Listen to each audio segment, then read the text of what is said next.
muchas cosas y parecen orientales, ¿no? Y no es los indios que hemos visto en las islas del Caribe, bueno, los que hemos encontrado. Entonces, sí estamos llegando a Catay o algo así. Se había topado había comercio a gran distancia, pues, era comercio de cabotaje, ¿no? Pegado a la orilla.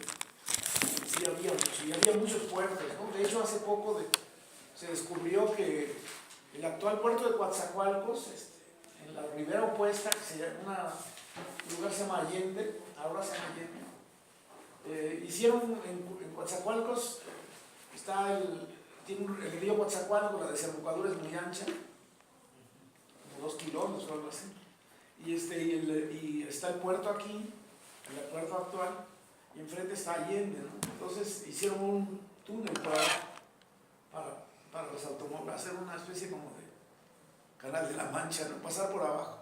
Y cuando llegaron al lado de Allende empezaron a encontrar la perforadora del túnel, empezó a encontrar cosas, ¿no? Entonces pararon ahí, hicieron Alfredo Delgado, un arqueólogo de Lina, Veracruz, hizo un estudio y efectivamente encontró un puerto prehispánico. Encontró canoas todavía conservadas, muy grandes, y muchas herramientas de pesca, y lo que parecen ser así como plomadas y todo, de que había una navegación, un puerto de navegación ahí. Entonces ya eso empezó a mover todo, y la ocupación es muy antigua. Bueno, la ocupación es muy prolongada, desde por lo menos 1200 años antes de la conquista, permanentemente ocupado. O sea, quiere decir que el comercio a gran distancia es muy antiguo. Los mexicas comerciaban hasta Yucatán, ¿no? Después los mayas comerciaban hasta las islas de San Andrés, que ahora pertenecen a Colombia, que están cerca de Nicaragua, ¿no? Entonces había ese tráfico. Y sí se han encontrado digamos, sitios mayas hasta casi la división entre Honduras y Nicaragua. Ahí solamente encontraron una cosa rara, porque los sitios que están del lado de Honduras son evidentemente sitios mayas, pero luego encontraron un sitio que está del otro lado antes de llegar a Nicaragua, y que salió hace poco un artículo en National Geographic. Entonces es un sitio que no es nuevo, pero al mismo tiempo es un sitio grande, con montículos, bueno, parece pirámides y esto. Las esculturas son muy raras, no son esculturas mayas ni nada, ¿no? Entonces ahora es un gran enigma qué era eso, a qué civilización pertenecía, etc. Parece ser que con pueblos que tenían que ver más bien con la región Chibcha de Colombia, que tenían colonizada esa parte. De hecho, las lenguas que se hablan en el Pacífico de Honduras y el Pacífico de Nicaragua pertenecen al tronco Chibcha. Pero lo que pasa es que esas lenguas no se mantienen puras. Esas lenguas se mezclaron con el inglés, como el sumo, el rama, el misquito. Se mezclaron con el inglés y con lenguas africanas. Entonces ahora el sumo, el rama, el misquito son unas lenguas de mezcla, donde hay algunas palabras indígenas que son las que hacen suponer que la relación es con Colombia, ¿no? Pero pues no. Aquí también lo que hay es vamos a decir, esto los arqueólogos lo han mantenido, y tiene que ver con el comercio antiguo también, ¿no? De la cual ahora existen más fuentes, cada vez existen más fuentes también, ¿no? De hecho es un territorio que lo delimitó hasta el piso, ¿no? Es más o menos la península de Yucatán, la península de Yucatán, digamos, eso sería México, ¿verdad? Más o menos.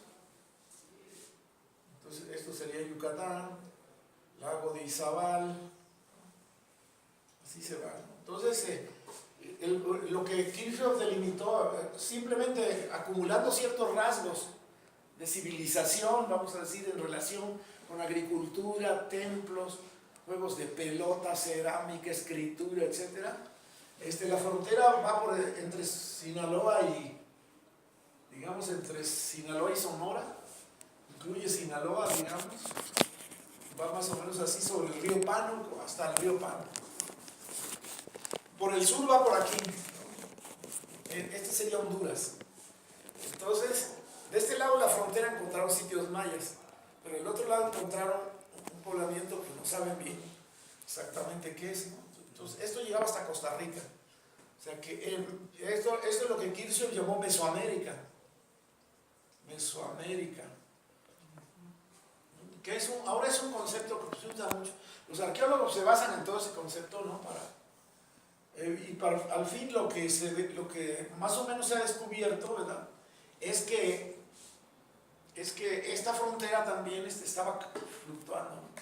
O sea que en el momento que llegan los españoles era más o menos así, llegaba más o menos a Aguascalientes, Zacatecas, Aguascalientes, Guanajuato, quedaban del lado, digamos, del lado bárbaro, ¿no? Que decían los españoles.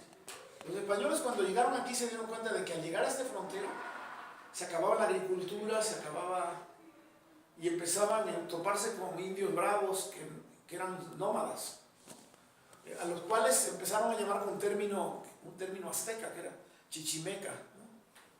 Chichimeca pues quiere decir más bien como linaje de perros, porque había un mito de que esos pueblos habían surgido después de un diluvio. El caudillo de esos pueblos tuvo amores con una perra.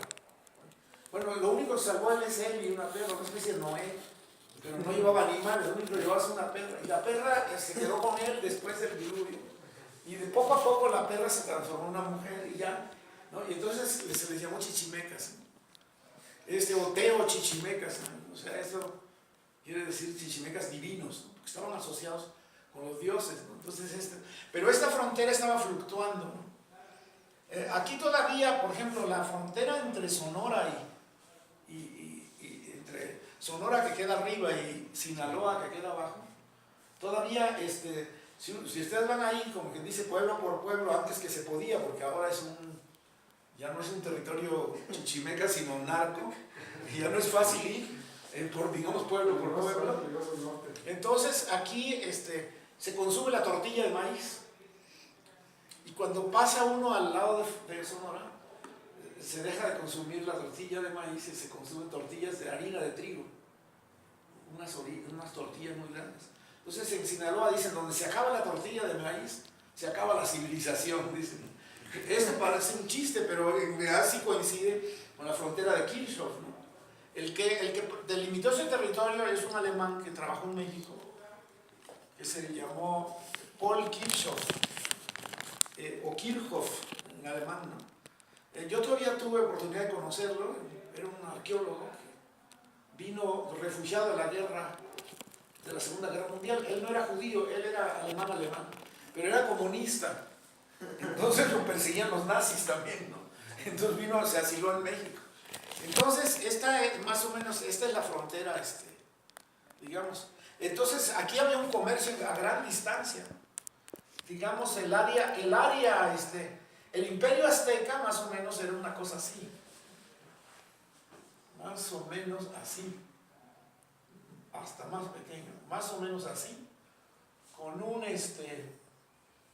una colonia exterior que se llama Soconusco. Soconusco. Esta región de Soconusco ahora está dividida aquí por la frontera México-Guatemala. Hay una parte del Soconusco que está del lado de Guatemala y la otra quedó del lado de México, porque cuando se hizo en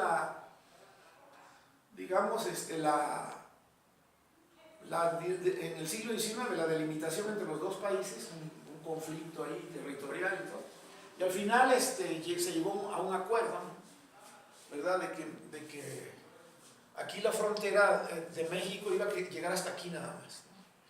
Este es el imperio azteca, pero el imperio azteca tenía puesto, tenía un puesto comercial en lo que ahora es Ciudad del Carmen, Campeche, que se llamaba Chicalanco. Entonces los comerciantes aztecas tenían que atravesar territorios enemigos para llegar hasta allá, ¿no? O sea, aquí los comerciantes compraban, todo este es el área maya, ¿no? Los comerciantes compraban a los mayas todos los productos y establecían un pacto con los pueblos de Tabasco y el sur de Veracruz, Coatzacoalcos, que no pertenecían, Coatzacoalcos no pertenecían al Imperio Azteca, para poder pasar. Entonces tenían que pagar un tributo, pagar una especie de alcabala, ¿no? Una especie de un tributo por pasar. Pero a veces esos pactos se rompían y los capturaban a los comerciantes aztecas. Los comerciantes aztecas tenían un sistema tenían un gremio de comerciantes que iban hasta Xicalacco y otros iban hasta Soconusco. Aquí Soconusco lo que producía era cacao, principalmente, ¿no? Y Yucatán producía muchas más productos, ¿no? Plumas, cueros de tigres, productos suntuarios, productos que se usaban religiosamente, ¿no? Aparte, el imperio aquí, digamos, colectaba tributos, ¿no? Entonces, los tributos más o menos que colectaba, ¿no? Entonces, aquí esa división, aquí queda, por ejemplo, Guatemala y aquí queda El Salvador. El Salvador está totalmente dentro de Mesoamérica. No tiene ningún problema cultural, vamos a decir. Aparte de la guerra civil de hace algunos años o de las maras salvatruchas ahora. Pero los países que tienen un problema todavía cultural, digamos, son Guatemala, Honduras y Nicaragua. Digamos, Nicaragua empezaría aquí. Y es una diferencia cultural entre el Pacífico y el Atlántico, ¿no? Todavía hasta la fecha Nicaragua no se integra perfectamente como una sola nación. Porque el Pacífico es español, digamos, el Pacífico es español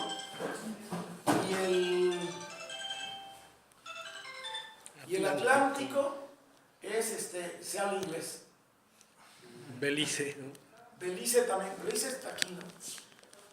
Entonces, los ingleses, durante la época colonial, los ingleses ocuparon esta área desde Jamaica, usando como cabeza de playa la isla de Jamaica. Pero los ingleses no podían colonizar por su propia cuenta ese territorio, no lo podían ocupar como ingleses, o los ingleses no les interesaba estar ellos, sino poblaron esas regiones con indios y con negros de habla inglesa.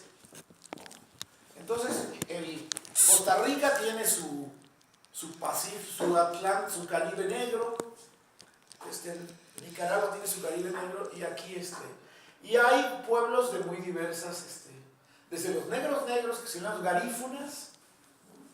Aquí hay un pueblo que digamos que está desde Belice, luego parte de Guatemala, lo que se llama Livingston, Guatemala, los topónimos en lengua inglesa. Luego aquí estaría en Honduras también, no recuerdo los nombres de las poblaciones, pero en Nicaragua, Bluefields principalmente, y en Costa Rica, Puerto Limón. Yo he estado en casi todas esas partes. Allí lo que se habla es inglés y un montón de lenguas de mezcla, que lenguas que son mezcladas con el inglés. O sea, aquí sería el garífuna, es uno. El garífuna lo hablan los garífunas negros. Garífunas, eso es divertido, garífunas viene del griego. Los que hablan Caribe, ¿no?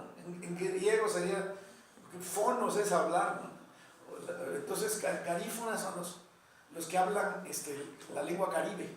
Y la lengua caribe en realidad es la lengua taína de Jamaica, más el inglés, palabras inglesas, más palabras africanas, principalmente de lenguas del grupo Bantú en África, ¿no? Entonces, pues el garífuna, y son poblaciones negras, y luego otras son poblaciones mezcladas, los que llaman indios misquitos, en realidad no son indios, son pues, indios mezclados con negros, ¿no? Y hablan una lengua que es una lengua indígena mezclada con lenguas africanas y con inglés. Entonces, pero la lengua común de toda esa zona es el inglés. Esto quiere decir que también la colonización española tuvo dificultades para colonizar estas áreas. Porque esto quiere decir que para los españoles fue muy fácil colonizar Mesoamérica. Porque en el momento en que capturaron, la Ciudad de México, digamos, obtuvieron el vasallaje de la mayor parte de las poblaciones. Claro, después conquistaron Michoacán, que era autónomo, ¿verdad? Y otros territorios que eran autónomos. Y conquistaron estas zonas del sureste de México, Chiapas, Guatemala, El Salvador, ¿no? Pero era fácil porque ya tenía la fórmula. Se trataba de pueblos agrícolas, tenían una división de clases, tenían dirigentes reconocidos. En el momento en que un dirigente reconocido en esa sociedad estratificada reconocía a los conquistadores, en ese momento toda la población lo reconocía, a los nuevos conquistadores. En ese sentido, los primeros conquistadores tenían una estrategia cultural también, ¿no? Por ejemplo, Hernán Cortés, ¿no? Cuando Hernán Cortés llegó a Tenochtitlan, por ahí está el famoso mapa de Tenochtitlan. Tenochtitlan estaba en una isla, ¿no?, del lago de Texcoco. Entonces, lo que ahora es el centro de la Ciudad de México, el Templo Mayor, todo eso. Pero esto es todo rodeado de agua, ¿no? Era un pueblo, una isla, ¿no? Totalmente. Esta isla tenía, sin embargo, un valor simbólico, totalmente simbólico. Y Cortés sabía que tenía una cuestión simbólica muy fuerte. Los españoles le empezaron a decir a Cortés: oye, ¿por qué no hacemos la capital, en lugar de hacerla en la Ciudad de México, Tenochtitlan, ¿por qué no la hacemos en Coyoacán? Porque esta zona de Coyoacán estaba en la orilla del lago, ¿no? Es decir, este lago de Texcoco era más o menos así, aquí estaba la isla.